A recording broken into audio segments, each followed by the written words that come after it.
Você já teve um filho que negou você na frente de uma igreja lotada? Que olhou nos seus olhos e disse para 200 pessoas que outra mulher foi a mãe dele? Eu tive. E posso te contar exatamente como me vinguei dessa humilhação. Meu nome é Conceição Santos, tenho 70 anos hoje, mas essa história aconteceu quando eu tinha 48, lá em 2003. Era março, um sábado ensolarado em Belo Horizonte, desses que fazem a gente acreditar que a vida pode ser boa.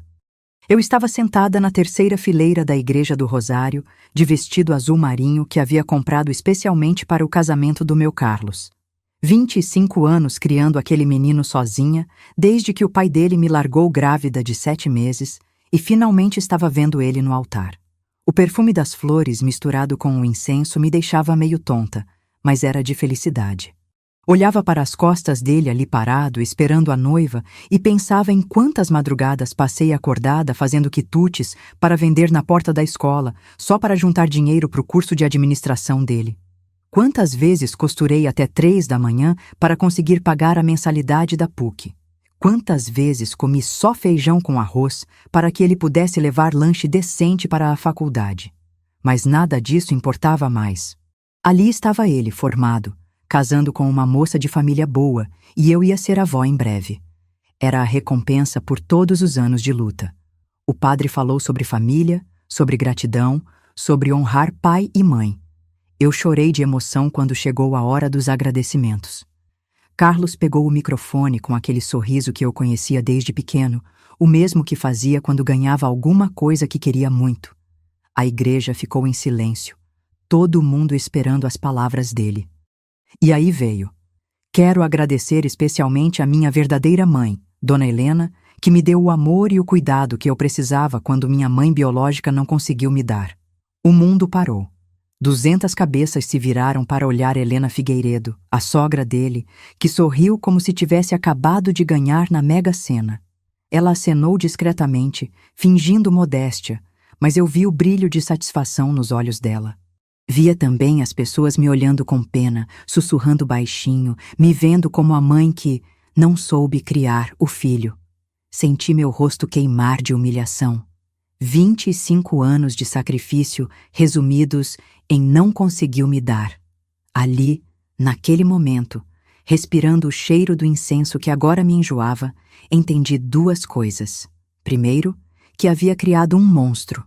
Segundo, que era hora de mostrar para ele quem realmente pagava as contas da vida luxuosa que ele tanto amava. Porque, veja bem, eu não era só a quituteira que todo mundo via na porta da escola. Tinha mais do que aparentava, muito mais, e Carlos ia descobrir isso da pior forma possível. Deixa eu te contar quem eu realmente era em 2003, porque isso é importante para entender o tamanho da burrice do meu filho. Todo mundo em Belo Horizonte me conhecia como a Conceição dos Salgadinhos. Levantava 4h30 da manhã para fazer coxinhas, pastéis, bolinhos de bacalhau. Às 6 estava na porta da Escola Estadual Silviano Brandão, vendendo para os alunos. Às 10, mudava para a porta da PUC. Meio-dia, estava no centro da cidade com minha barraquinha improvisada. As pessoas me viam como uma mulher simples, trabalhadora, dessas que a vida castigou, mas que não desistiu. E era verdade, em parte. Realmente trabalhou duro, realmente passei perrengue, mas havia coisas que ninguém sabia. Primeira coisa, eu tinha cérebro para negócios. Não era só uma quituteira desesperada. Em 1985, quando o Carlos tinha apenas 7 anos, consegui um empréstimo no banco e abri a primeira lanchonete da região da Pampulha. Pequena, mas era minha. Em 1990, abri a segunda. Em 1995, a terceira. Em 2000, tinha 5 lanchonetes espalhadas pela cidade, mas mantinha tudo discreto. Continuava vendendo salgadinho na rua porque era minha marca, minha identidade. As pessoas gostavam da história da mulher batalhadora, e isso era bom para os negócios. Ser subestimada sempre foi minha maior vantagem. Segunda coisa, eu não gastava dinheiro à toa. Morava na mesma casa simples de 3 cômodos no bairro São Geraldo há 20 anos. Usava a mesma geladeira desde 1988. Tinha um Chevette 1994 que funcionava perfeitamente. Para que trocar? Toda a grana ia para 2 coisas: investir nos negócios e bancar a vida do Carlos. E como eu bancava a vida daquele menino! O apartamento que ele dizia ter comprado com muito esforço e trabalho, eu que paguei, através da Quitute Santos Litada, empresa que havia aberto em nome dele para ensinar responsabilidade. O Corsa que ele dirigia orgulhoso? Financiamento no nome da empresa. O cartão de crédito que ele usava sem limites? Conta paga religiosamente por mim todo mês. Carlos trabalhava numa empresa de consultoria, ganhava um salário razoável para a época, uns R$ 1.500, só que gastava 3.000 por mês. A diferença? Eu cobria, sempre, sem ele saber direito de onde vinha o dinheiro extra. Terceira coisa, eu tinha aliados. Seu Antônio, o contador das minhas empresas, era um homem íntegro que me respeitava. Conhecia todos os documentos, todas as movimentações financeiras. Sabia exatamente quanto o Carlos dependia de mim, sem nem desconfiar. E ficava indignado com a ingratidão do menino. Dona Conceição, ele sempre dizia, esse seu filho não faz ideia de como a senhora batalhou por ele. Um dia ele vai aprender. Eu sempre sorria e respondia que não importava, que era obrigação de mãe. Mas no fundo, esperava sim que um dia ele reconhecesse, que um dia ele entendesse que tudo o que tinha vinha do meu suor. Helena Figueiredo, a sogra, era outro personagem importante. Mulher rica, viúva de um industrial, dona de uma casa enorme no bairro Mangabeiras. Quando o Carlos começou a namorar a Patrícia, filha dela, eu até fiquei feliz. Pensei que fosse bom para ele, que ia ajudar a crescer na vida. Mas Helena sempre me tratou com uma condescendência que me incomodava. Sorrisos forçados, elogios vazios aos meus quitutes, aquele jeito de quem fala com gente simples. Começou a chamar o Carlos de meu filho desde o primeiro mês de namoro. Dizia que ia ajudar ele a ter a vida que merecia. O pior é que Carlos gostava. Gostava de ser chamado de filho por uma mulher rica, de frequentar a casa grande, de se sentir parte daquele mundo. E foi se afastando de mim, devagar, sem eu perceber direito. Nas reuniões familiares da Patrícia, eu raramente era convidada. Quando era, ficava meio perdida no meio daquelas pessoas falando de viagens, investimentos, faculdades particulares caras. Carlos não me apresentava como mãe dele. Dizia, essa é a Conceição. Só isso. Mas eu engolia tudo. Achava que era coisa da minha cabeça, que era insegurança. Afinal, o importante era a felicidade do meu filho, não é mesmo? Como eu estava enganada. Depois do casamento, fiquei 3 dias trancada em casa. Não conseguia comer direito, não conseguia dormir. Passava as madrugadas revivendo aquele momento na igreja, ouvindo de novo as palavras do Carlos. Minha mãe biológica não conseguiu me dar. Biológica. Como se eu fosse só um útero que o carregou por 9 meses. Como se os 25 anos seguintes não contassem para nada. No 4º dia, resolvi agir. Não ia ficar ali sofrendo como uma coitada. Precisava entender o tamanho da situação, saber exatamente o que estava acontecendo e, principalmente, descobrir se aquilo tinha sido só um momento de nervosismo ou se realmente refletia o que o Carlos pensava de mim. Liguei para ele na terça-feira. Disfarcei a voz, fingi que estava tudo normal. Oi, filho. Como foi a lua de mel? Mãe, foi ótima. A Patrícia adorou Búzios. O hotel era sensacional. Hotel que eu paguei, pensei. Mas não falei nada. Que bom, meu filho. Escuta, queria conversar com você sobre uma coisa. Olha, mãe, agora não dá muito não. Estou corrido aqui no trabalho. A gente conversa outro dia, tá? E desligou. Simples assim. Nem perguntou o que eu queria, nem demonstrou interesse. Mas o tom da voz dele era diferente. Frio, distante. Como se eu fosse uma chata atrapalhando a vida dele. Esperei mais alguns dias e tentei de novo. Mesma coisa. Sempre ocupado, sempre com pressa. Até que na sexta-feira resolvi aparecer no apartamento dele sem avisar. Toquei a campainha às 7 da noite. Patrícia atendeu, ainda de roupão. Oi, dona Conceição. O Carlos não está. Mentira. O Corsa dele estava na garagem, eu tinha visto. Tudo bem, posso esperar. Trouxe uns salgadinhos que vocês gostam. Ela ficou sem graça, mas me deixou entrar. A casa estava uma bagunça. Roupas espalhadas, louça suja na pia. Aquela menina nunca havia trabalhado um dia na vida, era óbvio. Carlos apareceu 20 minutos depois, meio irritado. Mãe, você podia ter ligado antes. A gente estava descansando. Desculpa, filho. É que queria ver como vocês estavam. Fazia uma semana que não falava com você direito. Conversamos sobre amenidades por uns 15 minutos, mas eu sentia a impaciência dele. Patrícia nem participava muito. Ficava no celular mandando mensagem. Quando levantei para ir embora, ouvi uma conversa que me partiu o coração. Estava quase na porta quando o Carlos disse para a Patrícia: Desculpa, amor. Minha mãe é meio pegajosa mesmo. Não teve muito estudo, não entende que a gente precisa de espaço. Imagina, amor. É compreensível. Minha mãe sempre diz que pessoas mais simples têm dificuldade com limites. Simples, pegajosa, pessoas que não entendem limites. Saí de lá com o coração destroçado, mas também com uma raiva que nunca havia sentido antes. Dirigi até em casa com as mãos tremendo no volante. Entrei, tranquei a porta e pela primeira vez em 25 anos chorei de ódio do meu próprio filho. Mas choro de ódio é diferente de choro de tristeza. Choro de ódio te dá energia, te dá clareza, e me deu uma ideia. Na segunda-feira, liguei para o seu Antônio. Antônio, preciso de você aqui em casa. Tenho umas coisas para discutir sobre as empresas. Claro, dona Conceição. Aconteceu alguma coisa? Nada demais. Só quero revisar uns documentos, umas procurações. Pode ser hoje à tarde? Quando ele chegou, pedi para ele trazer todos os papéis relacionados ao Carlos. Contratos, financiamentos, procurações, seguros. Tudo. Seu Antônio, me explica uma coisa. Se eu quiser cancelar todos esses benefícios do Carlos, posso? Ele me olhou surpreso. Poder? Pode. Afinal, está tudo no nome da senhora e das empresas. Mas por que, dona Conceição? Contei para ele o que havia acontecido no casamento. Seu Antônio ficou vermelho de raiva. Esse moleque não tem vergonha na cara, depois de tudo que a senhora fez por ele. Calma, Antônio, não quero fazer nada por impulso, mas quero saber exatamente quais são as minhas opções. Passamos 3 horas revisando documentos. E foi aí que descobri uma coisa que nem eu sabia. O Carlos estava muito mais dependente de mim do que eu imaginava. O apartamento não estava quitado. Ainda devia 23 parcelas, todas pagas automaticamente pela conta da empresa.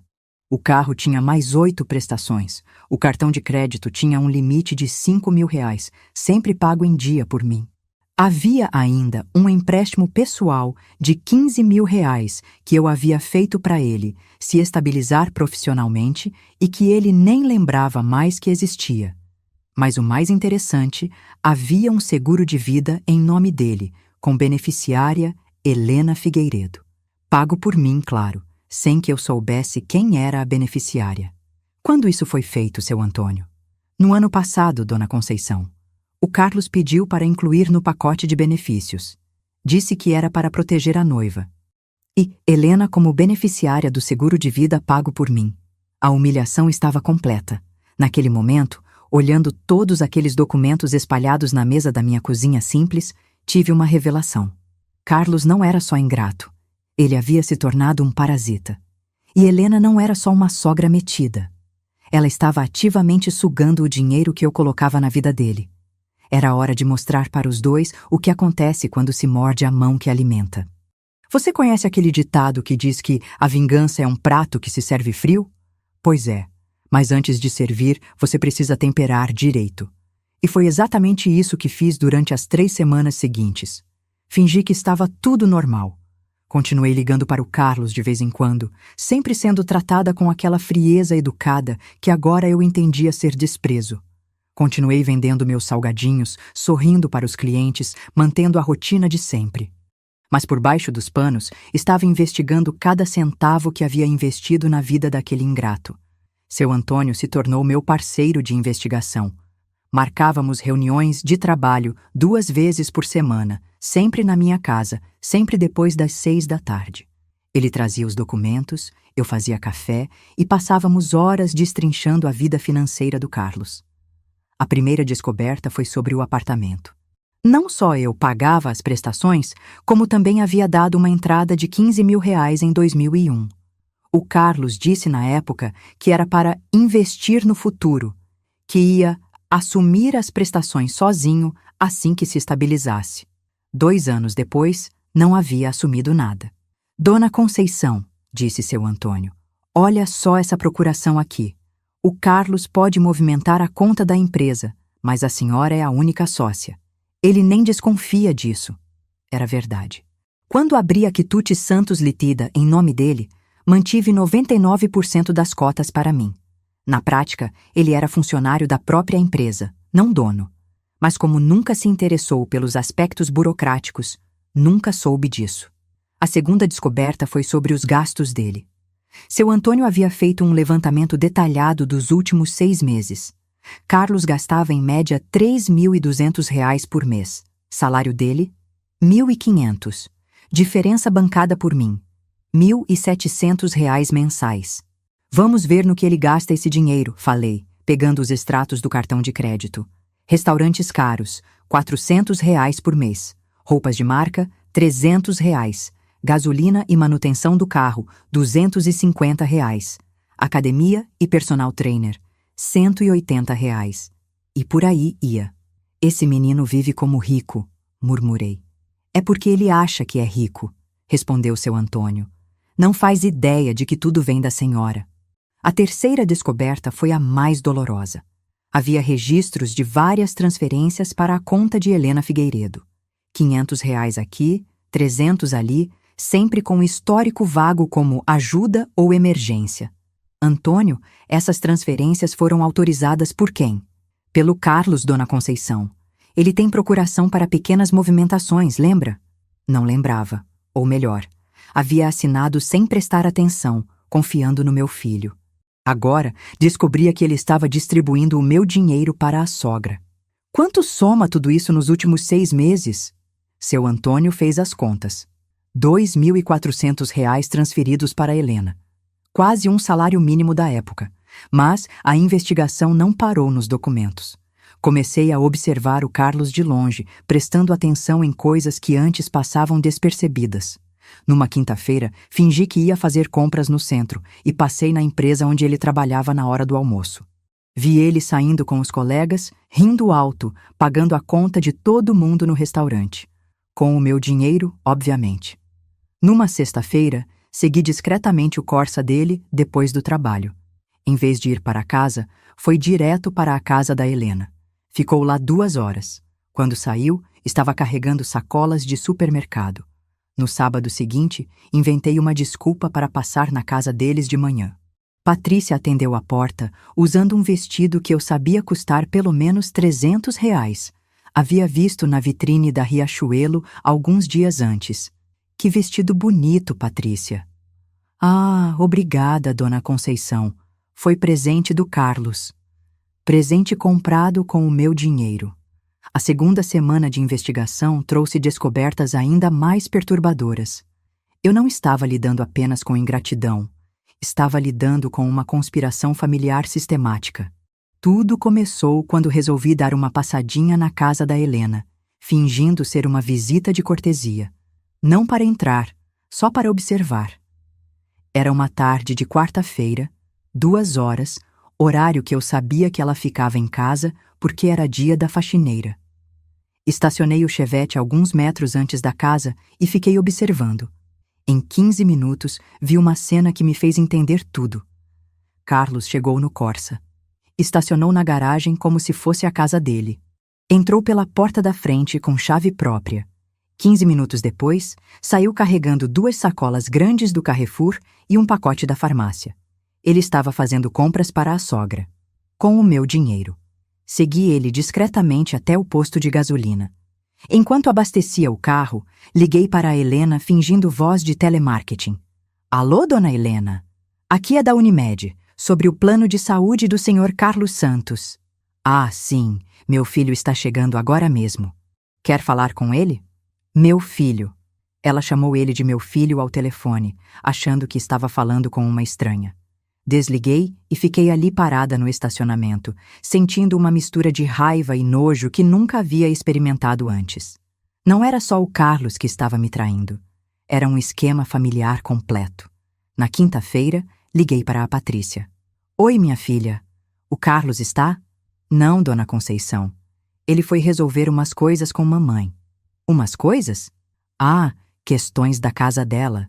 Ele sempre ajuda a mamãe com essas coisas práticas, né? Questões da casa que eu bancava, claro. Que bom que ele é um bom genro. Sempre foi responsável mesmo. Nossa, sim. Mamãe sempre diz que ele é melhor filho para ela do que muitos filhos biológicos por aí. A frase foi como um tapa na cara. Patrícia nem percebeu o que havia dito, mas para mim estava cristalino. Helena não só aceitava ser chamada de mãe pelo Carlos, como se gabava disso para os outros. Na sexta, resolvi fazer um teste. Liguei para o Carlos no meio da tarde. Filho, preciso de uma ajuda. Minha geladeira pifou e o técnico disse que vai custar R$ 200 para consertar. Puxa, mãe, que chato, mas eu não posso ajudar agora não. Estou meio apertado esse mês. Mas, filho, são só R$ 200. Mãe, você não entende. Agora que casei, tenho outras responsabilidades. Não posso mais ficar sustentando todo mundo. Sustentando todo mundo. O filho da puta tinha coragem de dizer que estava me sustentando. Tá bom, filho. Entendo. Desliguei e fiquei pensando. R$ 200 ele não tinha para a mãe que o criou, mas 400 por mês ele gastava em restaurante. E eu sabia exatamente de onde vinham esses 400. No sábado, fiz um teste com a Helena. Liguei fingindo ser de uma floricultura. Dona Helena, temos uma entrega de flores para a senhora, enviadas pelo seu filho Carlos Santos.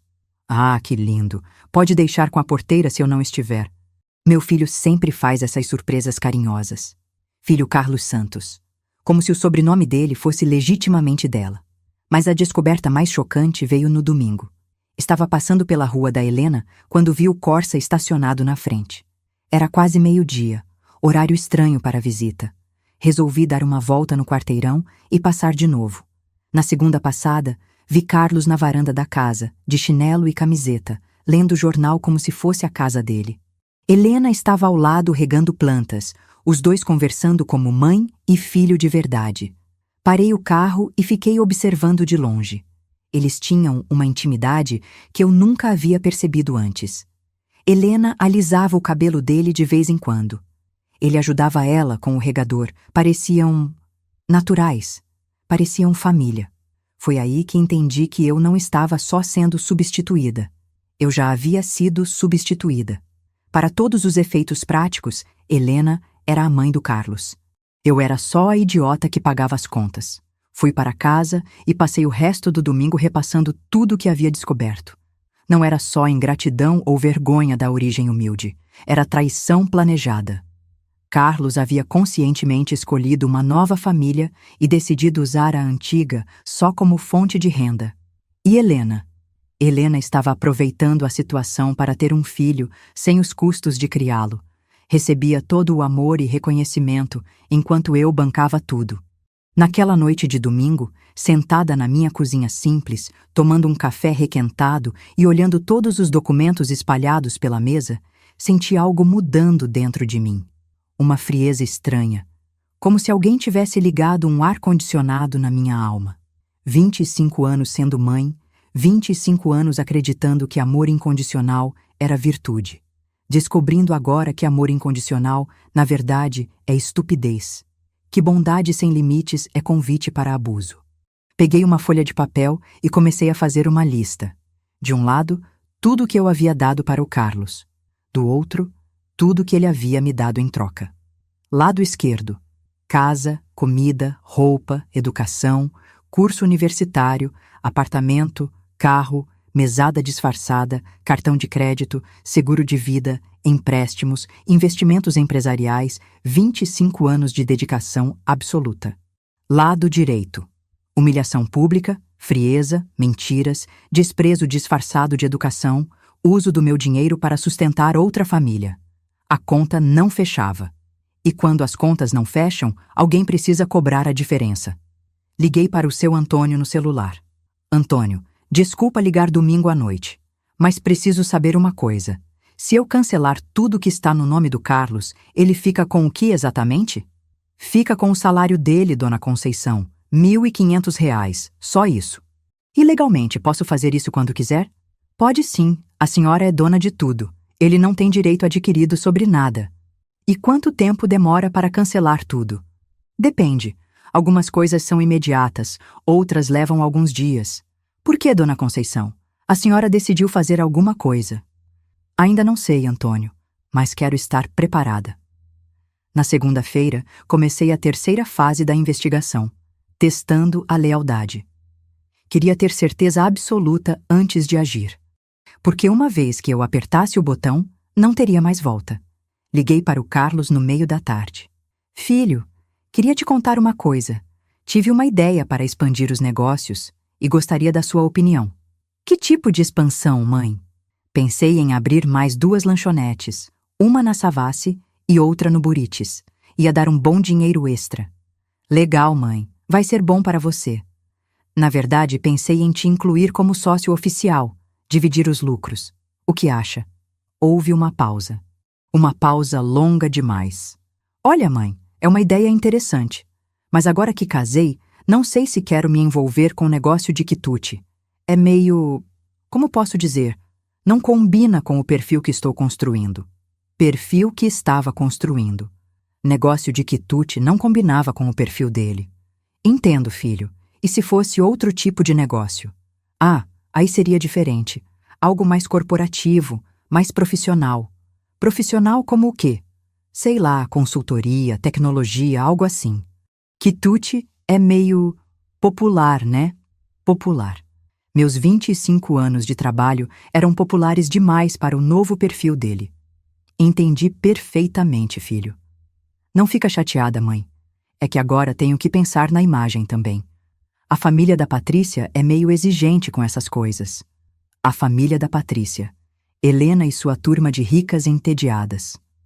Claro, filho. Entendo completamente. Desliguei e pela primeira vez em 25 anos não senti dor com a rejeição do Carlos. Senti alívio, porque agora eu tinha certeza absoluta de que ele merecia o que estava por vir.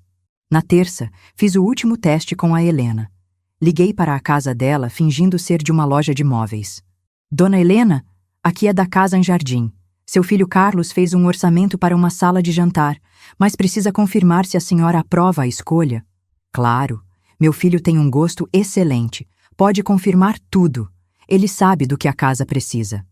Meu filho conhecia as necessidades da casa dela melhor que eu conhecia as necessidades da minha própria casa. Na quarta-feira, seu Antônio veio jantar na minha casa. Fiz um frango assado simples, arroz, feijão, farofa. Comida de gente popular. Antônio, quero que você prepare todos os documentos necessários para cancelar tudo que está relacionado ao Carlos. Apartamento, carro, cartão, empréstimos, procurações, tudo. Tem certeza, dona Conceição? Tenho. Mas quero fazer isso de forma estratégica. Não adianta ser emocional. Como assim? Quero que ele descubra na hora mais constrangedora possível. Quero que Helena descubra também. Quero que todo mundo entenda de uma vez por todas quem realmente sustenta a vida boa do Carlos. A senhora quer fazer isso quando? Pensei um pouco. Não podia ser qualquer dia. Tinha que ser especial. Tinha que ser simbólico. No aniversário de 1 mês de casamento deles. Vai ter festa na casa da Helena, né? E como a senhora vai fazer isso? Ainda estou pensando, mas vai ser público, vai ser didático e vai ser definitivo. Seu Antônio me olhou com uma mistura de admiração e medo. Dona Conceição, a senhora tem certeza que quer ir até o fim? Olhei para ele, tomei um gole do café já frio e respondi com uma voz que nem eu mesma reconheci. Antônio, por 25 anos, eu fui a mãe bobinha que dava tudo sem pedir nada. Agora vou ser a empresária esperta que cobra o que é seu. Carlos escolheu uma nova família? Perfeito. Agora vai descobrir quanto custa manter essa família sem a minha ajuda. Naquela noite, depois que seu Antônio foi embora, sentei na varanda da minha casa simples e fiquei olhando as estrelas. Sentia-me diferente, mais leve, como se tivesse tirado uma roupa apertada que usava há anos sem perceber. A Conceição bobinha havia morrido na igreja naquele sábado de março. A que estava nascendo agora era alguém que eu não conhecia ainda. mas que tinha certeza de que ia gostar muito de conhecer. A vingança estava só começando. Você já brincou de xadrez? Eu aprendi quando tinha 12 anos, com meu pai, na época em que ele ainda morava com a gente.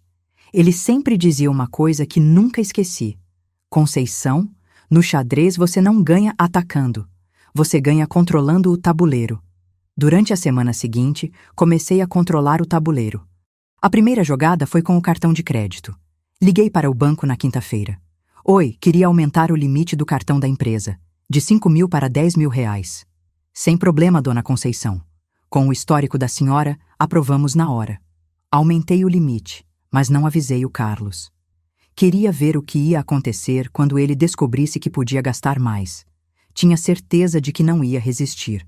Na sexta, liguei para ele fingindo preocupação. Filho, tive uma ideia. Que tal você e a Patrícia fazerem uma segunda lua de mel, agora que vocês se ajustaram à vida de casados? Ah, mãe, seria ótimo. Mas não temos dinheiro para isso agora. E se eu ajudasse? Posso depositar uns 1.000 reais na sua conta. Nossa, mãe! Sério? Você faria isso? A empolgação na voz dele me deu nojo. 1.000 reais para uma segunda lua de mel, mas 200 para consertar minha geladeira, ele não tinha. Claro, filho. Mãe é para essas coisas mesmo. Depositei os 1.000 reais e fiquei esperando. Sabia que ele não ia usar só para a viagem. Carlos nunca teve autocontrole com dinheiro. No sábado, passei por acaso na casa da Helena. Toquei a campainha às 2 da tarde. Oi, dona Helena, estava passando aqui perto e resolvi dar um alô. Ela me recebeu com aquele sorriso falso de sempre, mas notei que estava mais simpática que o normal. Devia estar feliz porque o filho dela estava com dinheiro extra para gastar. Entre, Conceição. Quer um cafezinho? Aceito sim. Sentamos na sala daquela casa enorme, cheia de móveis caros e fotos da família. Havia uma foto nova na estante. Carlos e Patrícia no casamento, mas não era uma das fotos oficiais. Era uma foto tirada no momento em que ele agradeceu a verdadeira mãe. Que foto bonita, comentei, fingindo naturalidade. Não é? Aquele momento foi tão emocionante. Carlos falando do coração, agradecendo quem realmente o criou. Quem realmente o criou. A vontade de jogar o café quente na cara dela foi quase irresistível, mas me controlei. É mesmo. Deve ser bom ter um filho tão grato. Ah, é uma bênção. Ele é tão carinhoso, tão presente. Semana passada mesmo trouxe flores só porque sim, e está sempre disposto a ajudar com qualquer coisa que eu precise. Flores pagas com o meu dinheiro. Ajuda financiada por mim. Que sortuda a senhora. Sabe, Conceição, tenho até vergonha de falar isso, mas às vezes sinto que o Carlos é mais atencioso comigo do que muitos filhos biológicos são com as próprias mães. Era a segunda vez que ouvia essa comparação. Helena estava claramente se gabando de ter conquistado o meu filho. Imagino mesmo. É raro encontrar genros assim. Verdade. A Patrícia às vezes até ciúma tem, de tanto que ele se preocupa comigo. Fiquei mais 1 hora ouvindo Helena falar sobre como o Carlos era maravilhoso, como ele se encaixava perfeitamente na família, como era bom ter um filho responsável e presente. A cada elogio, minha raiva crescia, mas também crescia minha determinação. Saí de lá ainda mais convencida de que estava fazendo a coisa certa. Na segunda semana do meu plano, comecei a testar até onde conseguia manipular a situação sem levantar suspeitas. Na segunda-feira, liguei para o Carlos de manhã. Filho, preciso de um favor. Você pode passar na papelaria e comprar umas coisas para mim? Uns envelopes, papel timbrado, essas coisas? Claro, mãe. Sem problema. Ótimo. É urgente. Pode ser hoje? Pode sim. Mandei uma lista de coisas que não custavam nem 50 reais no total. Itens simples, básicos. Queria ver se ele ia reclamar ou tentar me fazer pagar. Às 6 da tarde, ele apareceu na minha casa com as coisas. Aqui está, mãe. Deu 47 reais. Obrigada, filho. Quanto eu te devo? Imagina, mãe. É só 47 reais. 47 reais ele pagava para a mãe sem reclamar.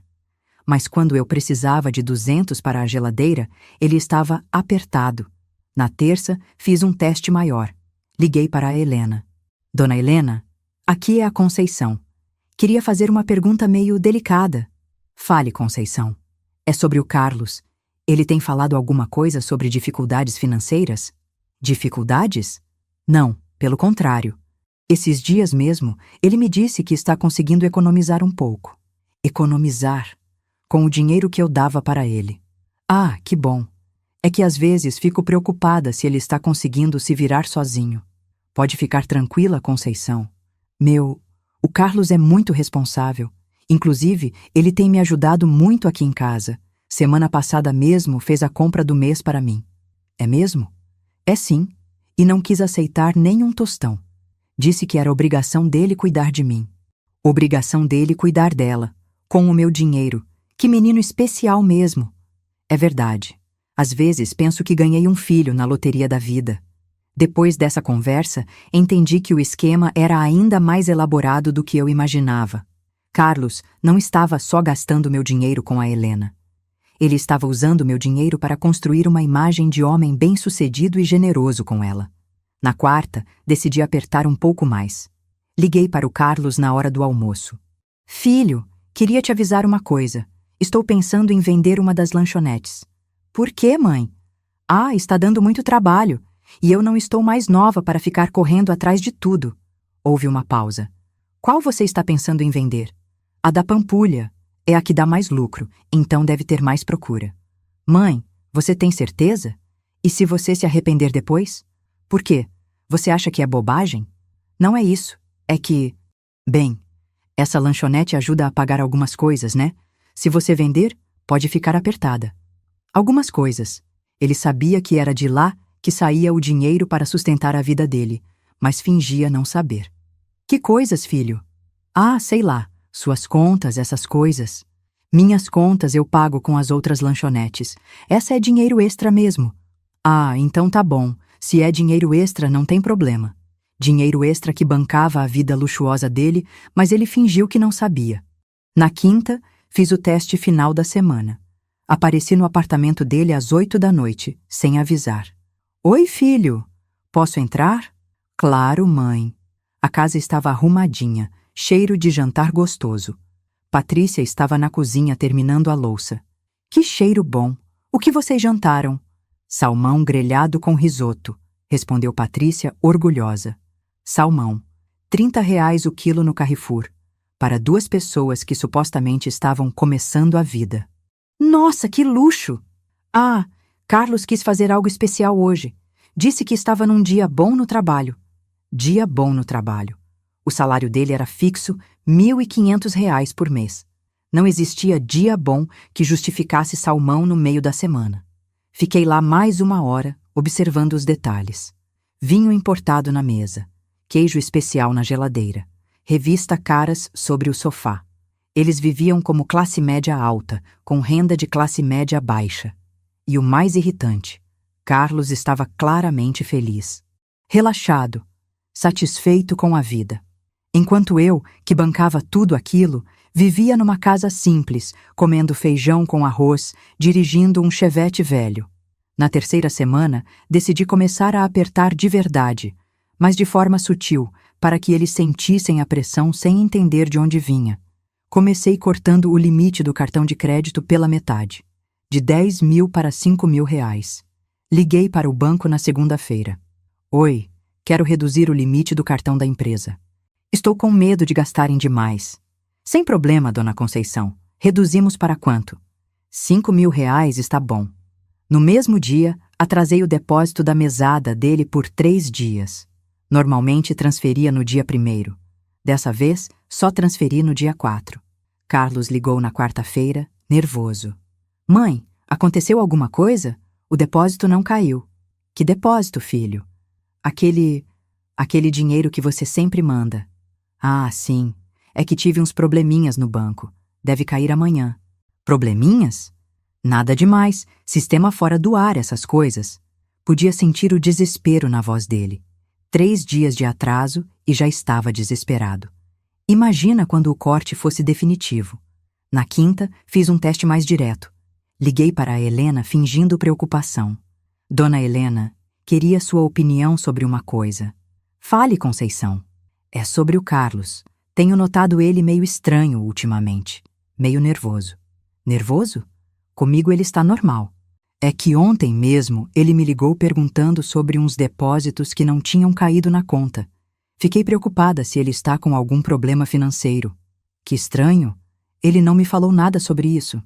Talvez seja besteira minha, mas fico com medo dele estar passando dificuldade e não querer preocupar ninguém. Você acha que deveria perguntar para ele? Não sei. E se for coisa da minha cabeça? Vai que ele fica chateado por eu estar me metendo. Deixa que eu converso com ele discretamente. Mãe percebe essas coisas mesmo. Perfeito. Helena ia investigar a situação financeira do Carlos e descobrir que ele dependia de transferências da mãe biológica. Isso ia plantar uma sementinha de dúvida na cabeça dela. Na sexta, apareci no escritório do Carlos na hora do almoço. Oi, filho. Estava passando aqui perto e resolvi dar um alô. Ele ficou claramente sem graça. Nunca aparecia no trabalho dele e ele não gostava de misturar família com trabalho. Oi, mãe. Que surpresa.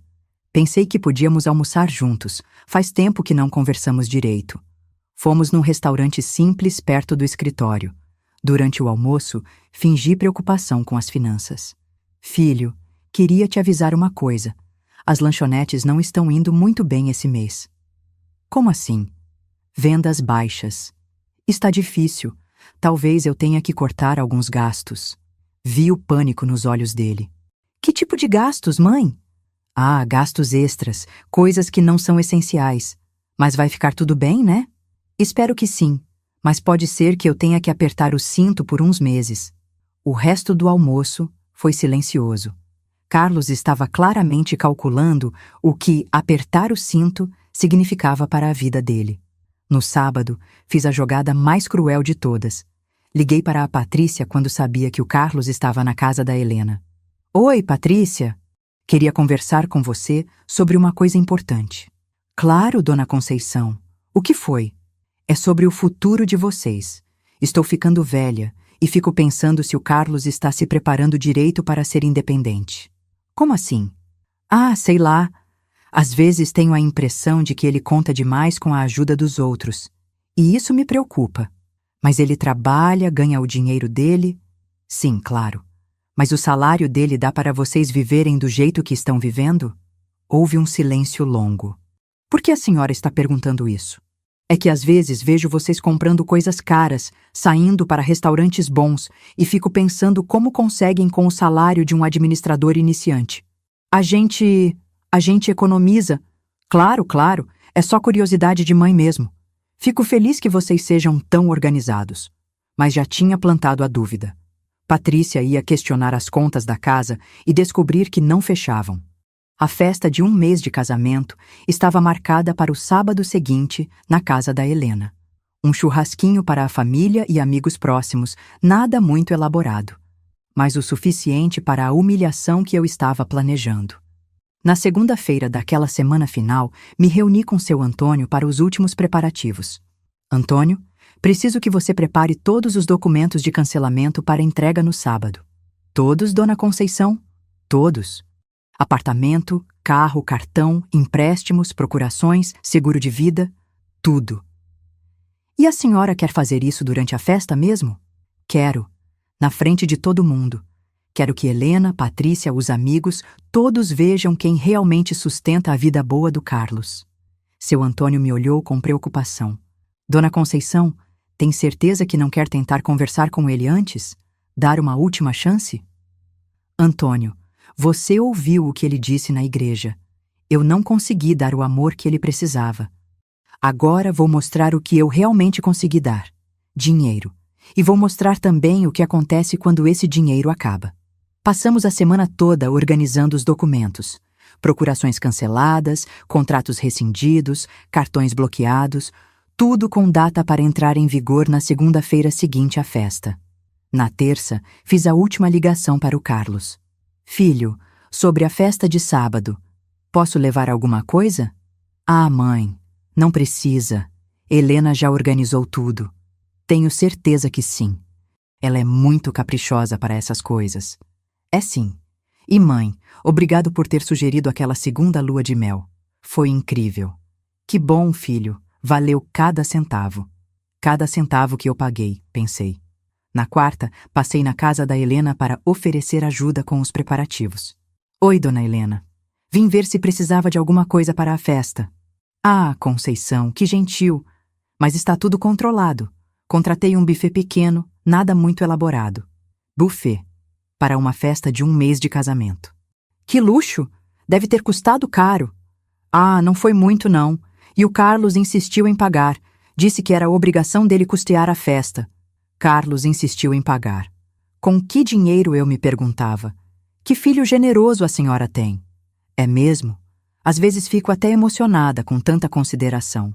Na quinta, fiz minha última visita ao apartamento do Carlos. Queria gravar na memória como era a vida que eu havia proporcionado para ele. Apartamento de 2 quartos num prédio bom. Móveis novos, geladeira duplex, televisão de tela plana, novidade na época, aparelho de som importado. Tudo pago por mim.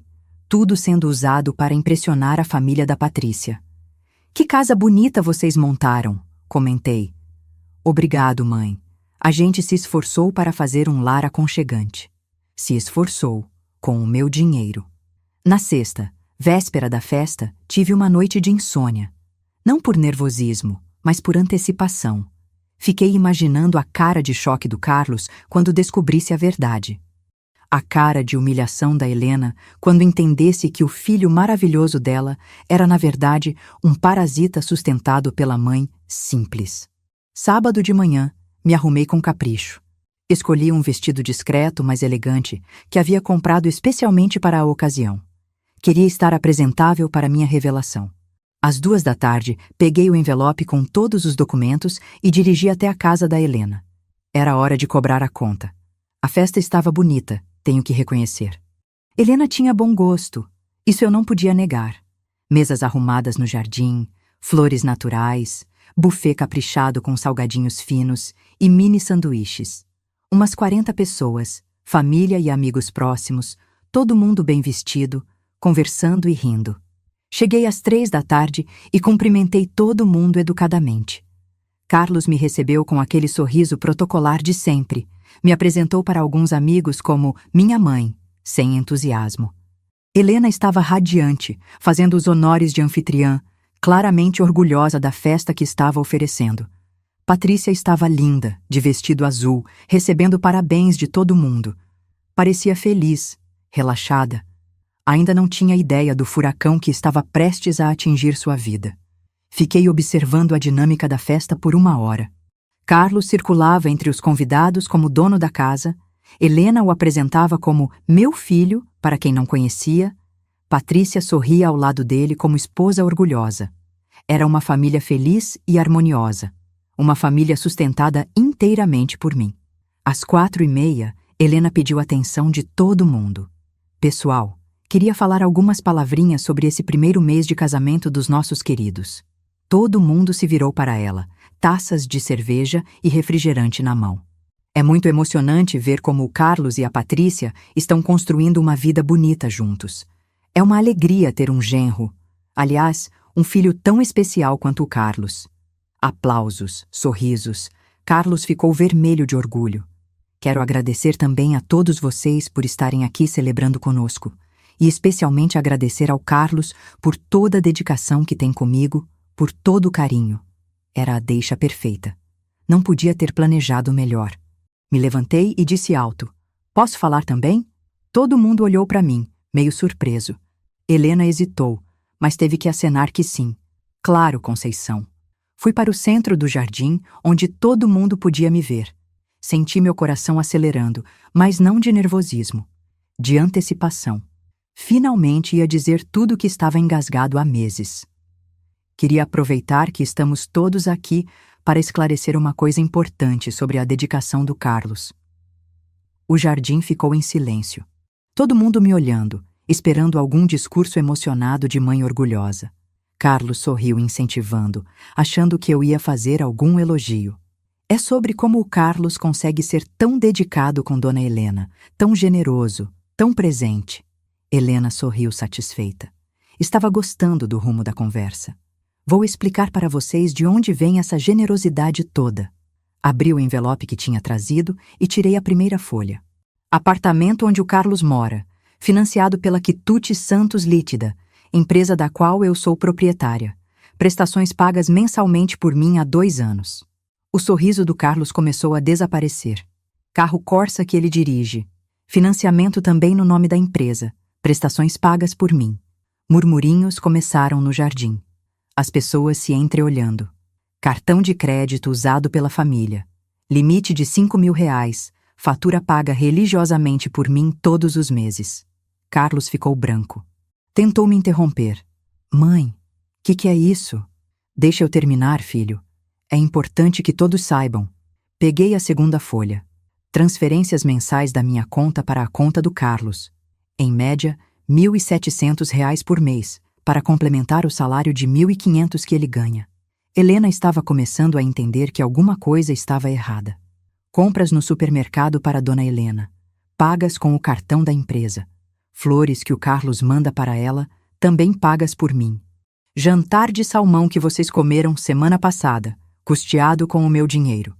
Agora todo mundo estava me olhando em choque. Carlos tentou se aproximar para me parar, mas continuei. Ah, e tem mais. Seguro de vida de R$ 15.000 no nome do Carlos, beneficiária Dona Helena. Adivinha quem paga o prêmio? Conceição, pelo amor de Deus. Helena tentou me interromper. Não, Helena. Você quis um filho, então agora vai ouvir como custa manter esse filho. Peguei a terceira folha, com o levantamento completo que seu Antônio havia feito. Nos últimos 12 meses, investi exatamente R$ 23.450 na vida do meu filho. 2 salários mínimos por mês, para que ele pudesse bancar o filho dedicado da senhora. O jardim estava em silêncio absoluto. Dava para ouvir o barulho do trânsito na rua. Carlos estava vermelho de humilhação e raiva. Mãe, você não pode fazer isso aqui. Posso sim, Carlos. Porque agora vou explicar para todo mundo por que estou fazendo isso. Me virei para Helena. A senhora lembra do casamento, Dona Helena? Quando meu filho agradeceu à verdadeira mãe que conseguiu dar o amor que a mãe biológica não conseguiu? Helena baixou os olhos. Pois então, eu realmente não consegui dar amor, mas consegui dar algumas coisinhas. Casa, comida, educação, faculdade particular, apartamento, carro, cartão de crédito sem limite, mesada de adulto, empréstimos sem cobrança. A minha voz estava ficando mais alta, mais firme. E, principalmente, consegui dar para meu filho a oportunidade de sustentar a família da esposa sem trabalhar para isso. Consegui dar a ele a chance de ser o genro generoso que impressiona todo mundo. Carlos tentou uma última cartada. Mãe, você está fazendo um escândalo desnecessário. A gente pode conversar sobre isso em casa. Não, Carlos. Escândalo desnecessário foi você me humilhar na frente de 200 pessoas numa igreja. Isso aqui é só esclarecimento. Me virei para os convidados, que estavam assistindo tudo boquiabertos. Quero que vocês entendam uma coisa. Eu não estou reclamando de ter sustentado meu filho. Mãe, é para isso mesmo. Estou reclamando de ter sustentado ele para que ele pudesse negar minha existência. Peguei a última folha do envelope. Então resolvi que não vou mais sustentar. A partir de segunda-feira, todos esses benefícios estão cancelados. Carlos ficou desesperado. Mãe, você não pode fazer isso. Posso sim, está tudo aqui documentado. Procurações canceladas, contratos rescindidos, cartões bloqueados, assinado, reconhecido em cartório. Helena tentou intervir. Conceição, vamos conversar com calma. Não precisava chegar a esse ponto. Ah, agora quer conversar? Quando o dinheiro vai acabar, aí a senhora quer conversar.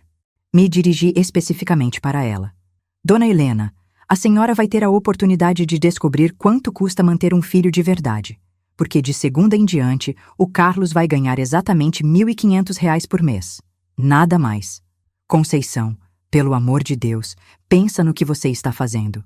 Estou pensando há 1 mês, Helena. E sabe qual é a parte mais engraçada? Durante todo esse tempo, ninguém percebeu que o dinheiro vinha de mim. Nem o Carlos, que gastava sem questionar. Nem você, que recebia flores e jantares sem perguntar de onde saía a grana. Nem a Patrícia, que achava que tinha casado com um homem bem-sucedido. Patrícia estava chorando baixinho, finalmente entendendo que a vida que levava era uma ilusão. Mas agora vocês vão ter a chance de construir uma vida de verdade. Uma vida baseada no que o Carlos realmente ganha, não no que a mãe dele proporciona. Carlos fez uma última tentativa desesperada.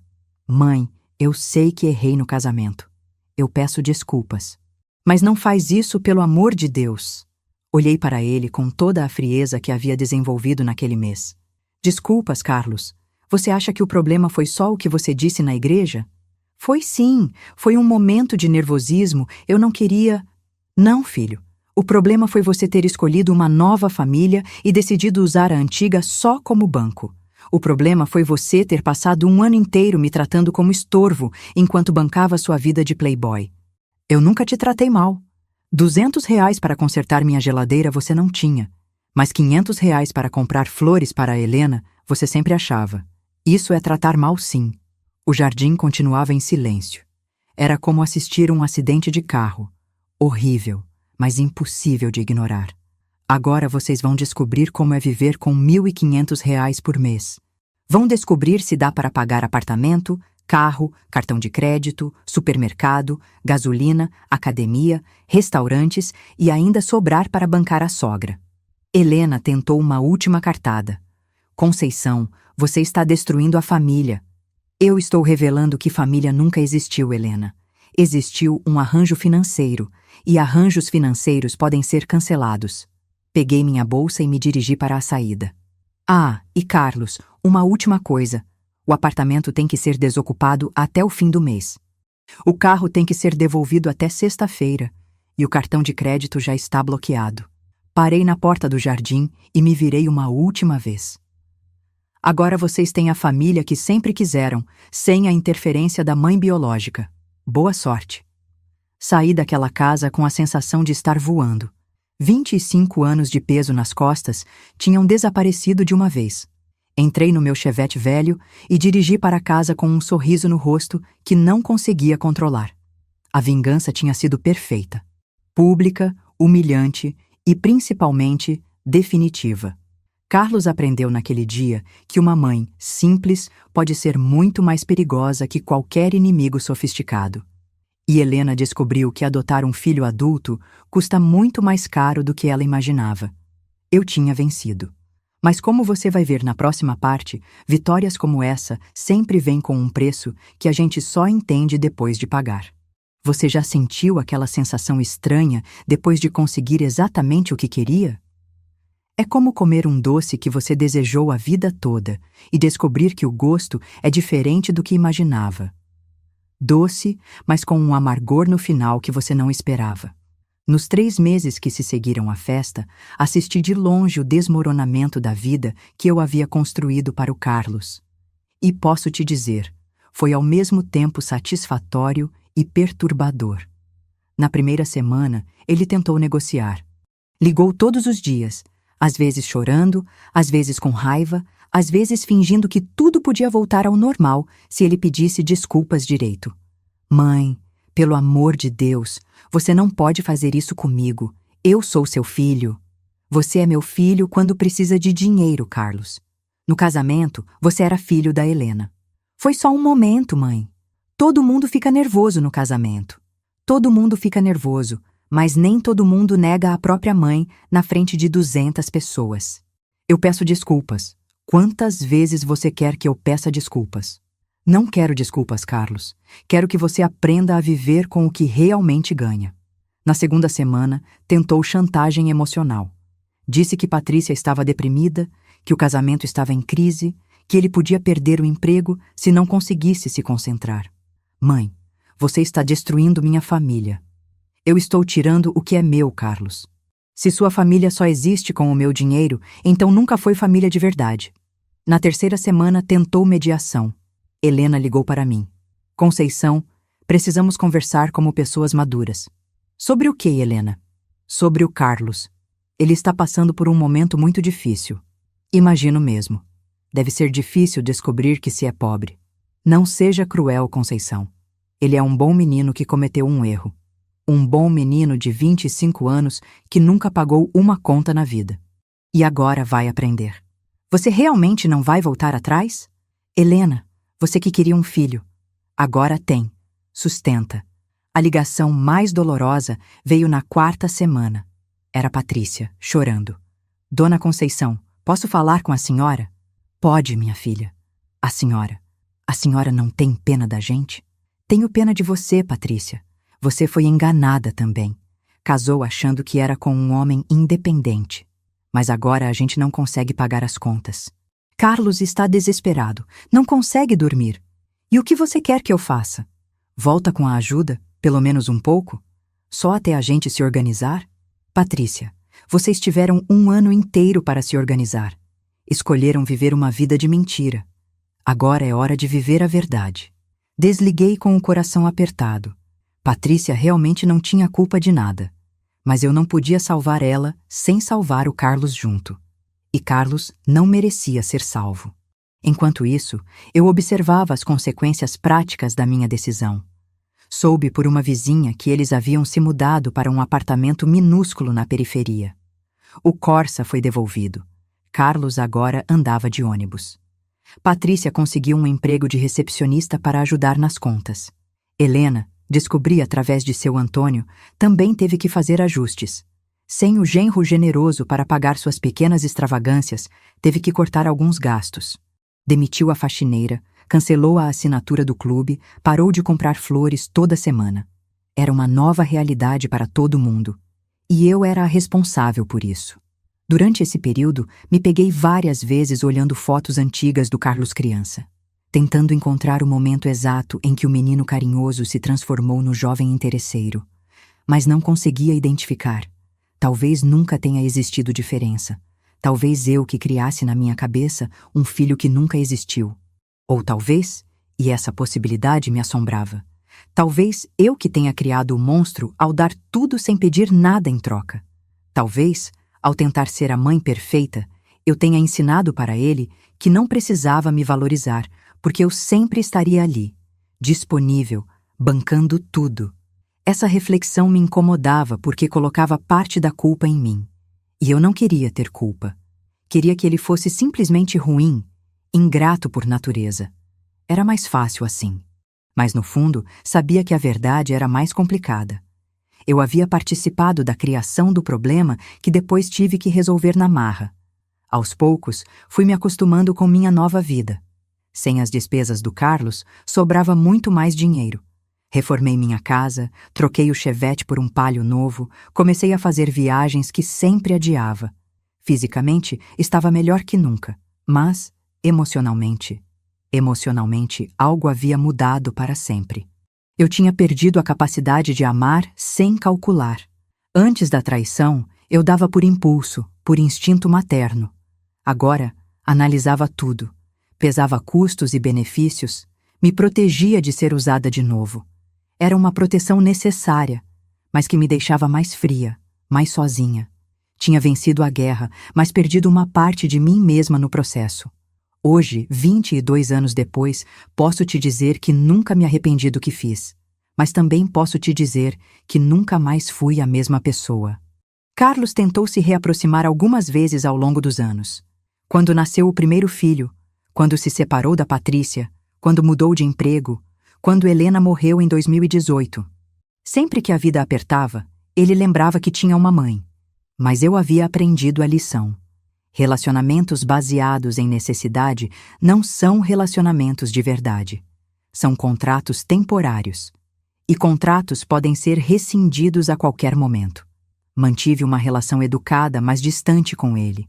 Cumprimentava nos aniversários, mandava presente para os netos que mal conhecia, aparecia em algumas ocasiões familiares. Mas nunca mais abri a carteira. E nunca mais abri o coração. Ele conseguiu se estabilizar financeiramente depois de alguns anos. Subiu na empresa, aprendeu a viver dentro do orçamento, até conseguiu comprar um apartamento próprio. Ironicamente, a independência forçada fez bem para ele. Virou um adulto de verdade. Mas nossa relação nunca se recuperou. Como poderia? Uma vez que você descobre que seu amor foi tratado como negócio, não consegue mais amar da mesma forma. Fica sempre calculando, sempre se protegendo, sempre desconfiando. Patrícia se casou de novo e foi feliz. Helena viveu seus últimos anos com uma aposentadoria modesta, sem mordomias. Carlos construiu uma vida nova, com outra mulher, outros filhos. Todo mundo seguiu em frente. Menos eu. Porque veja bem, a vingança perfeita tem um preço que ninguém te conta antes. Você ganha a guerra, mas perde a capacidade de confiar. Você pune quem te traiu, mas também se priva para sempre da inocência que permitia amar sem medo. Hoje, aos 70 anos, sou uma mulher bem-sucedida, independente, respeitada. Tenho 5 lanchonetes prósperas, uma casa bonita, um carro bom, dinheiro na poupança.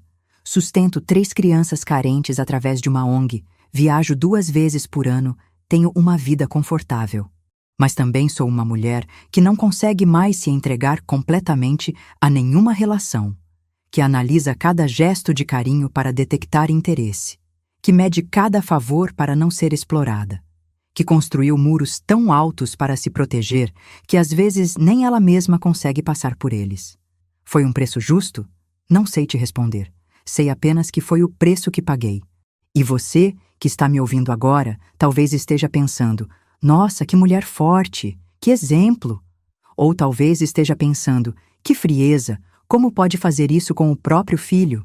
A verdade é que provavelmente sou as 2 coisas, forte e fria, justa e cruel, vítima e algoz.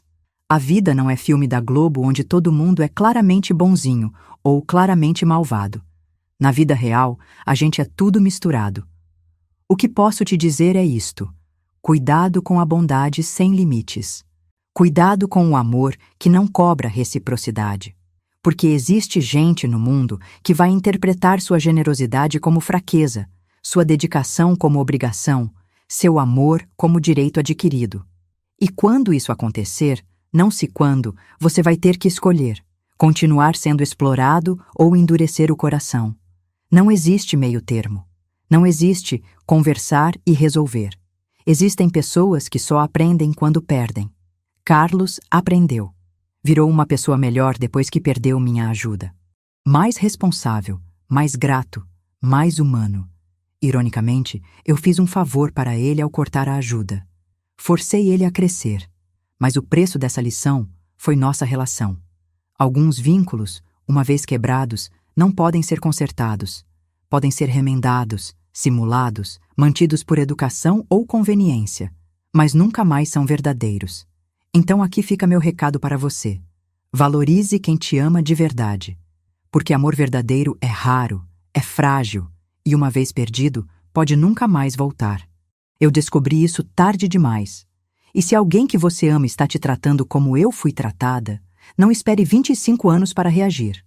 Não deixe a situação chegar ao ponto em que a única solução seja a vingança.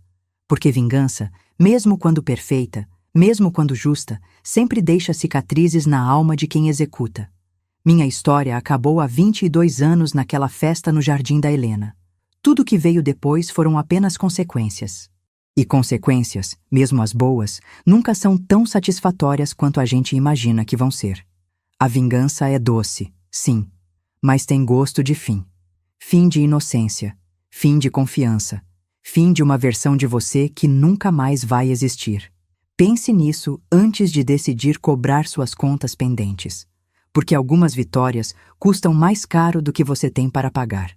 E agora, se me permite, vou fazer um café e sentar na varanda da minha casa bonita, olhando o jardim que criei sozinha, lembrando do tempo em que achava que amor de mãe era para sempre. Porque era mesmo. O problema é que para sempre também pode significar para sempre perdido.